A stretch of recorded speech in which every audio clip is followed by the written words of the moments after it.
Welcome to Happily Family. I'm Cecilia Hilke. And I'm Jason Hilke. And we are delighted today to have Dr. Daniel Siegel with us. Dan is a clinical professor of psychiatry at the UCLA School of Medicine and the executive director of the Mindsight Institute. He's authored or co-authored several books, including Parenting from the Inside Out, The Whole Brain Child, Brainstorm, The Power of Showing Up, and Intra-Connected, which is coming out soon. Dan, welcome. It's great to have you here. Thanks for being here again, Dan. Thanks for having me, Cecilia and Jason. It's a pleasure to be here with you. I wanted to start our conversation today asking about you to explain a little bit of my favorite Dan Siegel quote, which is that the number one predictor of a child's well-being is a parent's self-understanding. Correct me if I'm wrong, if I got that wrong. But I wanted to ask about the self-understanding piece. Like, what is that? Why is that so important in parenting? Yeah, well, the original research that comes from is to say that when you look at correlates of well-being in a child, the best we can do as parents is offer them what's called secure attachment. And there are different forms of non-secure attachment. And there's basically the idea that when you're tuned in and you show up for a child, so you keep them safe, you see them, you allow them to be soothed when they're distressed. And when you don't do those things, knowing that there's no such thing as perfect parenting, you make a repair so they are safe, so they are seen, they are soothed, and then they develop a sense of security. And that internal security comes from a secure base you provide. And that's also from a safe haven. When they're distressed, they can go there for safety and soothing. So those two things are what's called attachment, and that develops a secure attachment. And the broad statement absolutely is upheld that parents, even who've had really hard times, who've made sense of what happened to them, have children who will be securely attached to them. And those parents who offer these things, whether they've had a hard time or not, safety, being seen, being soothed for the child, those are parents who also have this internal sense of awareness where they know what has happened to them. They know what's going on in the present moment. In a way, they're mindful, meaning that they're able to have awareness that takes in what's going on and be open to what is, rather than filtering everything through what you think should be. So it's really the way you show up and you're present. And you've talked about in past interviews, you've talked a bit about parents that have experienced something growing up, and part of that self-understanding has been making sense of what has happened, and the same thing sometimes for the kids. Could you talk a little bit about that? Like how is it that a parent who's been through tough times can make sense of and have a narrative around their past such that it results in a self-understanding that they then don't hand that off to their kids, or that they then really support their kids as they grow? Yeah, well, Mary Hartzell and I wrote a book called Parenting from the Inside Out, where we took that finding you're powerfully describing, Jason, and said, well, what if we made that available to parents, that we could look at this thing called the adult attachment interview, which is what I'm trained to give as an attachment researcher, and we looked at it and can see that, it isn't what happened to you as a parent when you were a kid that's the big deal. It's how you've made sense of what happened to you. And the important thing there, and this is why we wrote the book and why it's such an important topic to bring up, is that you can't change what happened to you when you were a child. And you can change how you make sense of the impact of what happened to you on your development as a person. So when I heard about that finding as a trainee, when I was becoming a therapist, I said, oh my gosh, here's a scientific finding that says, creating a narrative, a way you make sense of life, that isn't a fictional story. It's a deep dive into literally the feeling sense of what happened, and making sense in terms of finding out, what did it do to me, what happened, now that I'm open to knowing what happened. And then how did I adapt to that so that I don't have to be a prisoner of the past? And this is where, parents will say, well, why should I look to the past? That doesn't make any sense. I can't change the past. Why should I know about it? And this is the really important pivotal shift is that you say, you're right, you can't change the past, and you can change your understanding of what the past did to you. And that understanding, that inner awareness, frees you to become fully present for your child and for your partner and for yourself. Yeah. And so many of the conversations that we have had with you and with other people over the years, we've talked about how parenting can influence kids and in their developing minds. I want to touch on something because it's actually something that got written into us. It wasn't specifically talking about any of us here, but it was a mom that was really concerned about the mistakes that she's made. And the flip side of this of like, oh my gosh, what if I've done damage to my child from, even though I go back and I repair with him? She was talking about when she does the exact opposite of what she wants to do. She says, the more I learn, the harder I am on myself when I make mistakes. Am I overestimating the psychological damage I could do to my kids? So I want you to touch on that before we go into more of the brain stuff. Well, we are part of a bigger system than just our individual bodily lives. So this is part of why I wrote the book Intra-Connected, was to say, for this mom, for example, is the self only her child in the child's body and herself in her body, so that's it? It's the child and it's her and these two selves there? Or is there something larger that includes, yes, their relationships, their interactions, their interconnections? And the reason I called the book Intra-Connected is because I was looking for some kind of word to describe what's the feeling of the whole system. In this case, we might look at the system of a mother-child relationship, and you would say they're intra-connected and there is a wholeness to it. So, life is full of things that don't go the way we want them to. We can have ideals to sort of aim our navigation of life in that direction, but it just doesn't go like that. So when you look at the research on repair that a number of people do, including Ed Tronick, Tronick, what Ed has shown beautifully is that usually there aren't ideal interactions. Usually we're distracted or we say things because we're upset or whatever.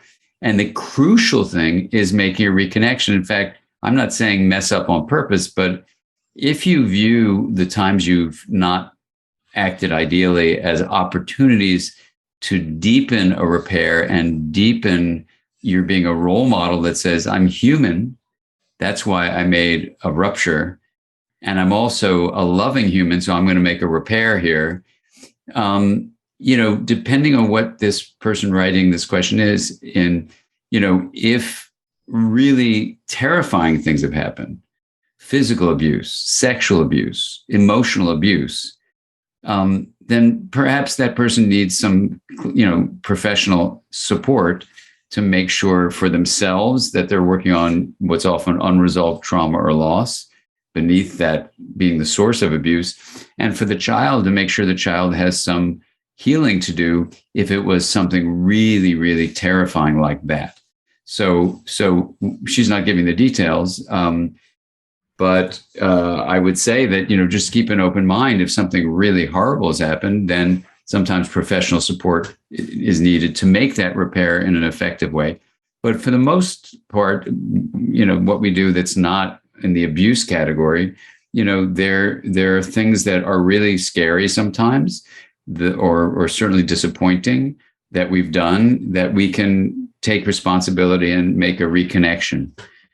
So both in the Power of Showing Up book, which I wrote with Tina Bryson, and Parenting from the Inside Out, which I wrote with Mary Hartzell, and also Brainstorm, which I wrote by myself for adolescents and their parents who are in the journey with them. There are examples of making a repair, which are so important to do. So we want to sometimes seek professional help at times, but for the most part, making that repair, on your own is important. And when we talk about what the self actually is, you come to realize you're part of a much bigger thing than just a separate, what I call solo self. And when we get into that, you'll see there's kind of a liberation as a parent when you realize too that, your child's development is not just dependent on the relationship with you as a mother or a father. Human beings we evolved to actually be raised in a community, not just one-on-one with parent to child. And that's a false vision that people have in a distorted way taken the word attachment, and they've I'm just reviewing a book on this. They've misrepresented the research on attachment as saying it's only a singular individual that is responsible for all these things in the kid's development. It's just not true. So that's, I think, very interesting, along with what this question was, where I think that we hear often from parents who feel like it's just all up to them, and it's between them and their kids. And if they mess up, then there's no hope for it. And you were just talking about how it goes beyond just that, those individual types of relationships of just like the child and the parent. And you touched a little bit about the community. Could you talk a little bit more about that? Because it sounds to me like there's a bit of relief for parents to know that it's not all up to them, and that they can relax a little bit. And how can they find some ease or some relaxation around parenting? The field of attachment research, which began over 50 years ago with John Bowlby and Mary Ainsworth, people would hear about it and think there was only one attachment figure.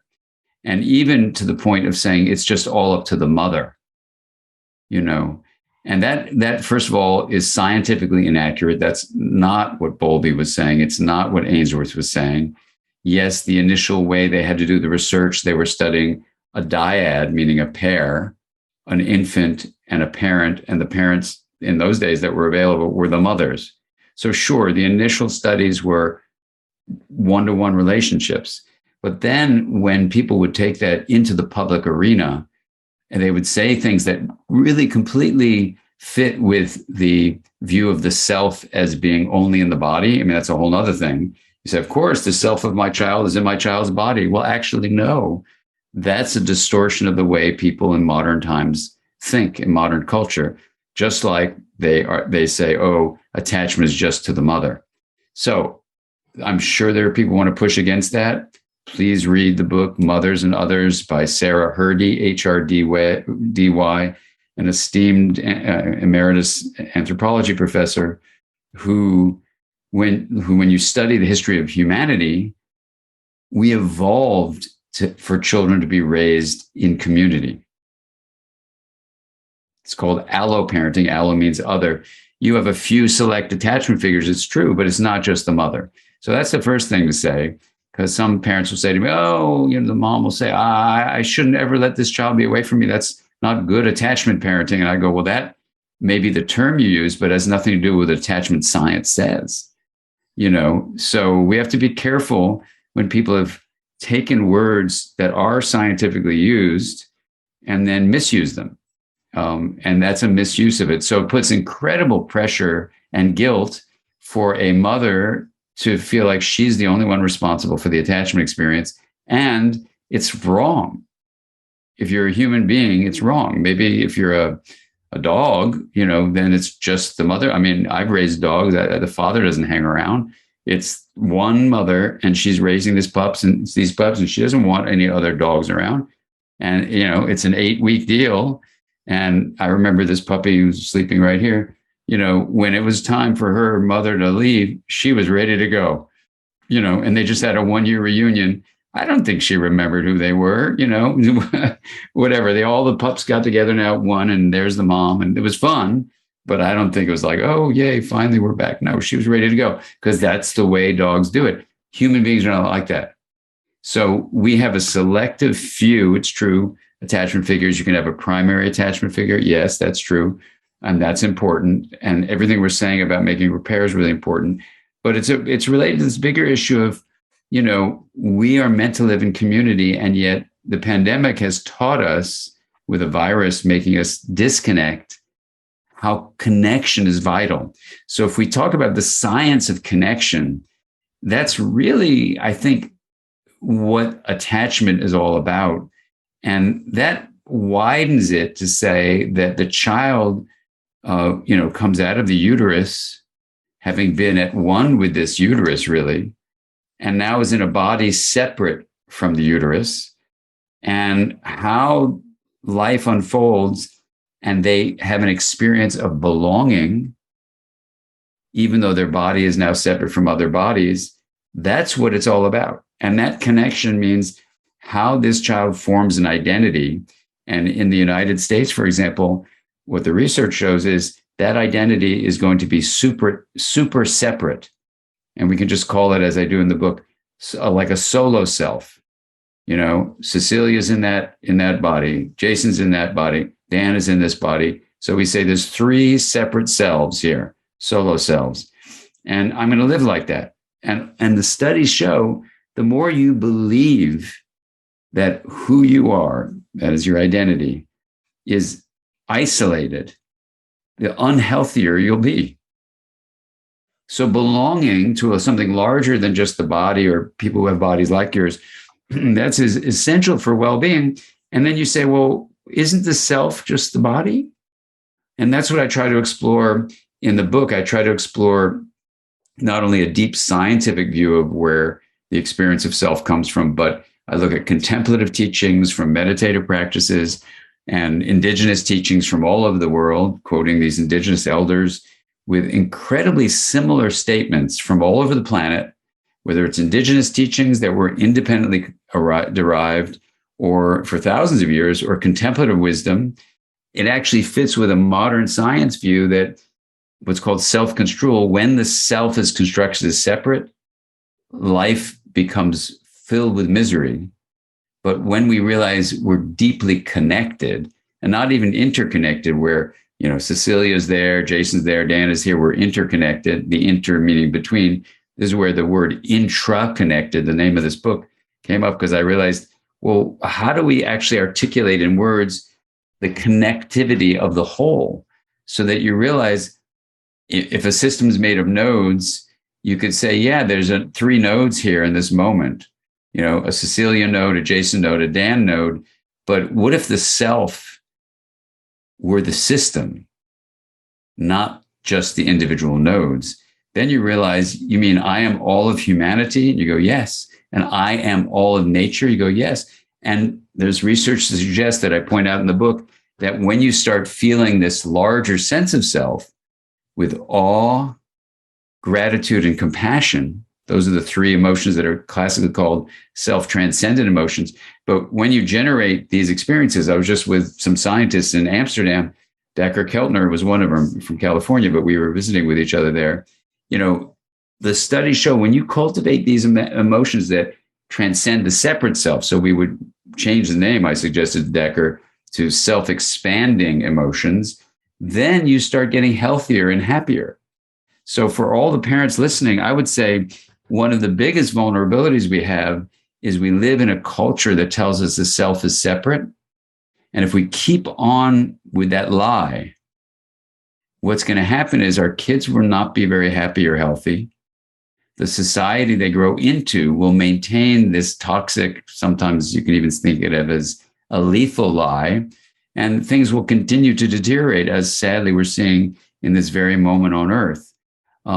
A lot of these pandemics, not just the way we've handled the virus or mishandled it, but the pandemic of racism and social injustice, climate change issues, the polarization of information, even the addiction to screens, all are disconnecting things that I think are related to the biggest pandemic of all, which is the view of the solo self, that the self is only separate. So what Intra-Connected as a book tries to do, which is what I want to urge us to think about here, is the repair you're asking about, Cecilia, that is so important, and having us lighten up and be kind to ourselves. That repair, really the biggest issue of the repair, is let's stop business as usual, which is really conveying and perpetuating a lie that the self is separate.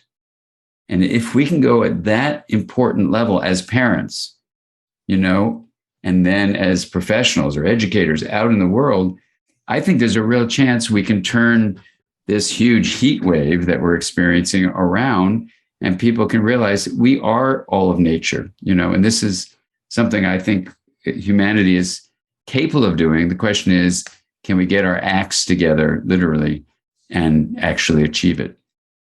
Yeah. I'm so excited about all this. It's so cool what you're talking about. And what comes to mind for me immediately, like you were saying, is that like our modern culture is so much about the self and the individual. And if we are wanting to have this other experience of, I think you've coined the term "moi," where it's, it's bigger than just this piece of me right here. How do we, like, how does that look? Like, what kinds of things do we do to be able to start to experience that self as a larger organism or as a larger entity, inside of this modern culture that we're in, where it's, the nuclear family that is usually living so far away from other family and isolated in the ways we live, in the houses that we live in, and the type of interactions that we have, and the way media may interact with us. Like, there's so much that just lends itself very easily to separating ourselves and being self as an individual. How do we kind of break out of that? Or how do we work inside that environment that just doesn't seem conducive to it? Yeah, no, and the environment in modern culture that we live in is not conducive. You're right. So it needs a certain kind of intentionality. And the good news about that intentional stance we can take is it actually creates a positive feedback loop. So let me give you an example. I just finished the intra-connected manuscript, sent it off to the publisher. They received it. So it's on its way to the printer. That's all exciting. I have another project I've been working on for 15 years with 4 people. And one of them, he's very old, so it's okay, but sad, but he died. And so there's 5 of us working together, 4 are still alive, 15 years doing it. And now I did intra-connected, so I got to get to this project. So I'm working on that. And then this coming weekend, I've got to do a whole immersive course on attachment research and its relationship to clinical practice of psychotherapy.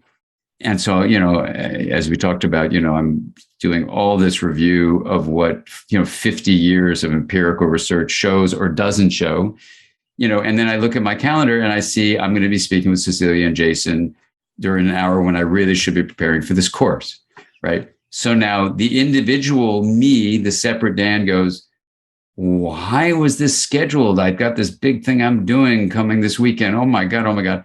So I take a deep breath and literally, instead of just living in that kind of me, what's going on with me and me, I expand it to we. So I don't deny that I've got a lot to do, so I went out hiking with my dog and listening to this audiobook and, this morning because I wanted to get out in nature. And now I'm here with you. But the we and me, because we have a relationship with each other, when I got online here, the feeling isn't, oh, Dan is talking with Cecilia and Jason. The feeling is we are together. And there's a relationality, and, we can't see everyone who's listening to us now, right at this moment, but we can feel into that.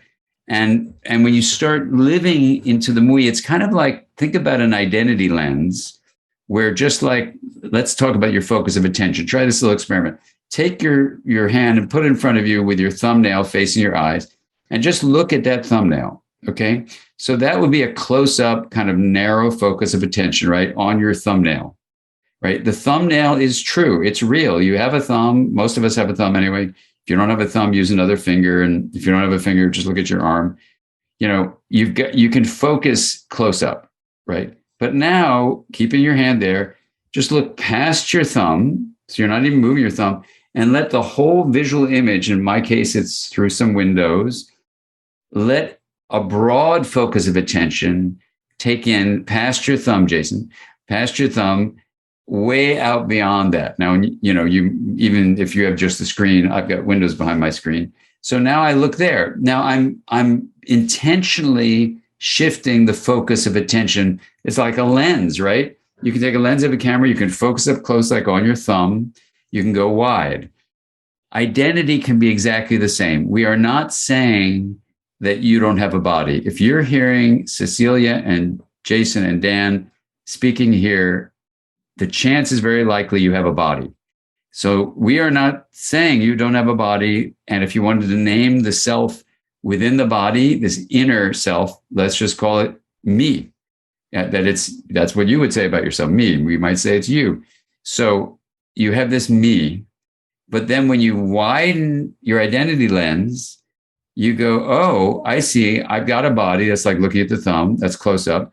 And now I go out and I realize I'm also these people talking. I'm all human beings, not just ones that look like me or that I know directly or that believe the things I believe. I'm all of humanity. And then I'm all of nature. And I don't mean this just like in a poetic way. I mean, literally, that body that is the inner you doesn't come from just nowhere. It's got, and I review this in the intra-connected book. I mean, from a time point of view, you are a part of a continuity, whether you're going to have offspring or not. Up to this moment, you are absolutely a part of a continuity of all living beings that have existed for millions and millions and millions of years, 800 million years. And so you've got a lot of ancestors behind you in the lineup that's called you, even if you just stay with your body. But then if you go from that long, long connected millions of years of history, then you go, well, what about right now? Am I just in terms of, that would be in terms of time, but what about space? Am I just the space that's occupied by this skin encased body? Well, what we're suggesting to you, or at least what I am, and in this book, Interconnected, I kind of walk you through a developmental view of this, like from before conception to pregnancy to infancy to toddlerhood to the elementary school years to adolescence to adulthood. I just take a developmental approach to how is the self learning about what it is. So you'll see the depths of that. But here, just to say that with your identity lens, you can actually go back in time and realize, okay, even if I just stay in the body, I got a lot of backup of all these ancestors that I cannot deny that. I can ignore it, but once I know about it, it's not, you just can't deny it. That's where you're from. But even in this moment, now, not just doing time, but now doing space, everything that exists in this moment, what we're saying is part of a system, and the system is you. You are not just the skin encased body. And that's where you broaden this identity lens. And it's a technique I teach in the book of how to do it. And what's really fun about it is it takes a lot of the really huge amount of suffering that comes from believing you're separate. And this is why we need to teach this to our kids, children, adolescents, and we as adults. Because when you start living as this larger self, then first of all, you deal with the existential issues of why am I here in a different way? I'm here to create this integrative kindness and compassion in the world. And, what about when I get older and the body dies? Like my mom is 93, and we've been talking a lot about, what it means when she goes. And you stop having this existential freak out time because you realize you're a part of a continuity across space, across time. And I don't mean this just in some weird philosophical way. I mean it literally, the feeling in your body, your individual body becomes relaxed because you realize as energy moves from its pool of possibilities into an actuality, you get some portion of a century, some portion of about 100 years to live, however long that is, whenever it's going to be over, you don't know, or some people do know, but we don't know. But then you kind of approach it like, okay, let me seize the day. Let me bring love and light into the world. And I can't fret. I can fret, but what's the point of fretting? Because when you have this wider sense of self, you realize it isn't just about when your individual body goes. You are part of something much larger than just that body that gets about 100 years to live. And that's where you start seeing when you raise kids this way. I just had a birthday and I got some birthday cards from my two kids. And you would think they were like with us in this conversation because that's just the way they've learned life is, to really be deeply grateful, to really cultivate awe, to have, compassion, and to just live this fullness. All those emotions, remember, are those self-expanding emotions. And that's really what intra-connected is about, is how to live as a we, and realize the benefits for your inner individual life and the benefits for actually planetary health. Mm.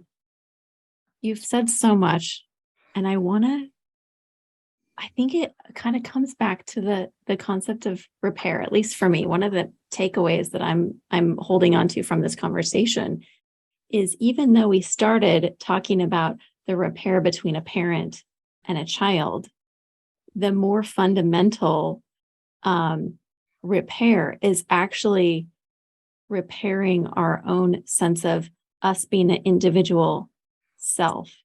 And that when we expand from that single self to think of the system that we are part of and that we belong to, that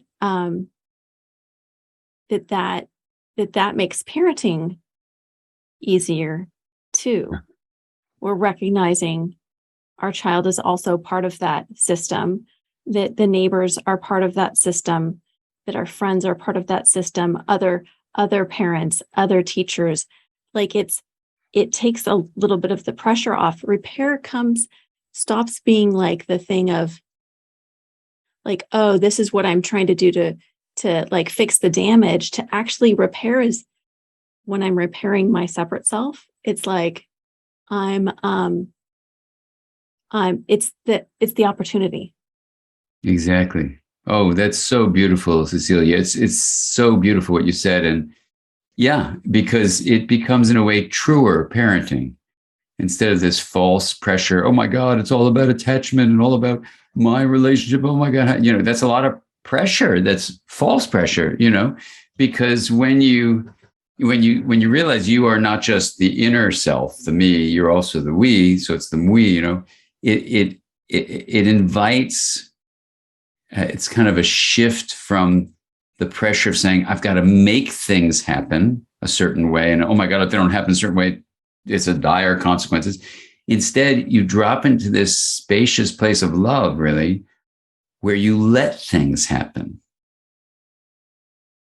And that letting it's a relaxing into the truth that, really deep inside, it's like the fabric of the universe is actually, it's like a weird acronym, but it's cool. We're connected. It's this open awareness, and it's love, COAL, and that comes from like a study of this wheel of awareness thing I did with lots of people. And that's what people felt when they got to this hub of the wheel, which you can do if you do the wheel of awareness, but people can feel it anyway, because it's just naturally there. But the scientific view from all these reports is the feeling anyway, that the universe is made of love. And then what you do as a parent is you got to just not let all these things people are telling you get in the way of you tapping into the true, life force that's in you, that nothing can ever take it away, no matter how difficult your childhood may have been. This life force is there. It's unremovable from you. Now, can stuff get on top of it, like unresolved trauma, unresolved loss, all sorts of adaptations that make us think we're separate? Sure, absolutely. But the way I find it very helpful as a human being on Earth, as a parent, as a co-parent, as a spouse, as an educator, as a clinician, and as a scientist, is to think of it as the love never goes away. The open awareness never goes away. The connection never goes away. Stuff gets in the way. So then the task is, okay, this journey to self-understanding where we started is a journey of peeling away the blockages that release your innate capacity for belonging through connection, through this spaciousness called presence, that's the open awareness, and this true energy of life called love. And that's where then you go, wow, it's in me, and I just have to work on letting the stuff out of the way, like being hard on myself and unkind and, all these kind of rigid things. Yeah. And then once that starts happening, that's an active process to remove those blockages. Then you're letting the love happen. You're letting the light out.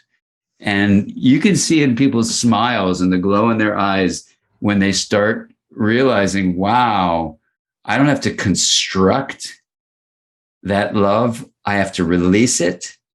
And you go, yeah, that's letting it happen, is releasing something that's innately there. Wow, they're just like dancing around in joy, because it's truly something that is in each of us individually that then we share collectively. I like how you brought that all back around about self-understanding.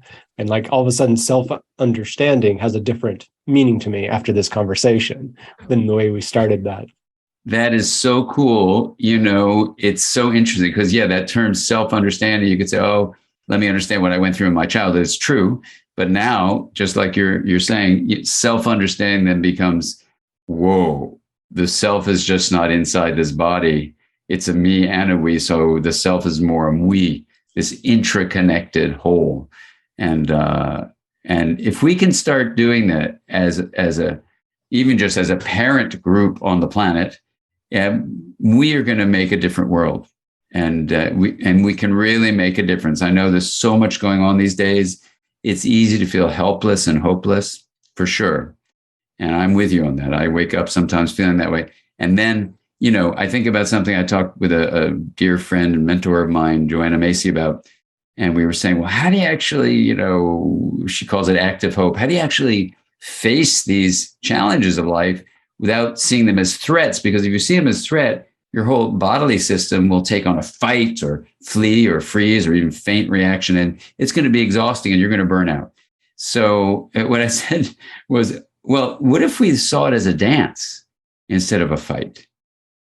What if you woke up in the morning, and this has really helped me, I got to say, these days, I wake up and I go, okay, there's lots of stuff happening on the planet that's really hard. You can't pretend that it's good. Things are, quote, bad. So what if you saw these things instead of threats, which of course on one level they are, but that's not going to do good to constantly think of threat. Your system will burn out. So what if instead you saw them as dance partners and said, okay, the system has a certain music it's playing, and now it's climate change or racism or, misinformation or all the pandemics we've talked about. And the biggest dance partner is the solo self view that is in modern culture. So you go, okay, I'm not going to see this as a threat. I'm going to see it as a dance partner. How do I dance with the view of the solo self into the reality of the interconnected self? And then you go, okay, what's the dance today? And why shouldn't we have life filled with that kind of music? I like that. I can relate to that. Cecilia and I have been taking a ballroom dance lessons recently for the last several months. It's hard for me. I struggle with it, but I can relate at least to what you're saying. Well, I don't know if this is of any help, but I don't know if you know, I was a ballroom dancer in college. And you didn't know that. But what was really funny about it is I would do really poorly in the classes because I think my left brain was like saying, oh, I want to do exactly what the teacher tells me to do. And I was like so uncoordinated. And then when the teacher wasn't around, I was just with my dance partner. We were on a ballroom dance team that danced at the halftime at football games. But when they just played the music, then it was like a whole different me that was there. And I learned, that I've got to understand which part of my brain really is learning the lessons of a dance class. And I say, okay, fine, I'm going to really respect the teacher, learn. But then letting it enter, in my case, the left hemisphere, well, it's true of all of us, but the left hemisphere is social display rules. It likes to have lists. It can say, do this with your left foot, that with your right foot, all that kind of stuff. Fine, you can learn it. But the integrated map of the whole body, which is what is dancing, is in your right hemisphere. So if which is what I did, I was only using my left hemisphere and I was just really, really bad until I figured it out that I could let that go in a sense and just say, I'm going to assume that's there and then just let the music be the guide to the dancing. And then it was a whole different thing. I think I could take that lesson. Definitely tapping into my right brain is not something I'm doing very much. So you can attest. I don't know how she follows. No, you'll see, Jason, it'll be a whole different thing. You can even do a little internal dialogue, like say, left brain, you know the rules, you know the list of all the sequence of things. Now let it go and just focus on your breath, in, breath, out, breath, in, breath, out, breath. Let the music fill you. Music is not with words. Words are left brain dominant, right? and then just take your beautiful bride and dance. And we can do the same thing in parenting, Yeah. like letting the list go, Yeah. letting all the direction go, breathe in, breathe out, be with your kid, be with your partner. Like that's what we've been talking about for this whole conversation. So, Exactly. And do it with joy. Yeah. There's a great quote on the entry to the school in, oh my God, it's not Via Reggio. What is it? It's Reggio Emilia. Yeah, exactly. In Italy, it says niente senza gioia, which in Italian is nothing without joy. And so, okay, you let your left hemisphere be super serious. Fine, I'm studying, I'm a student, blah, blah, blah. And then you let it go, because why not do it with that kind of joy for life? I love it. I love it.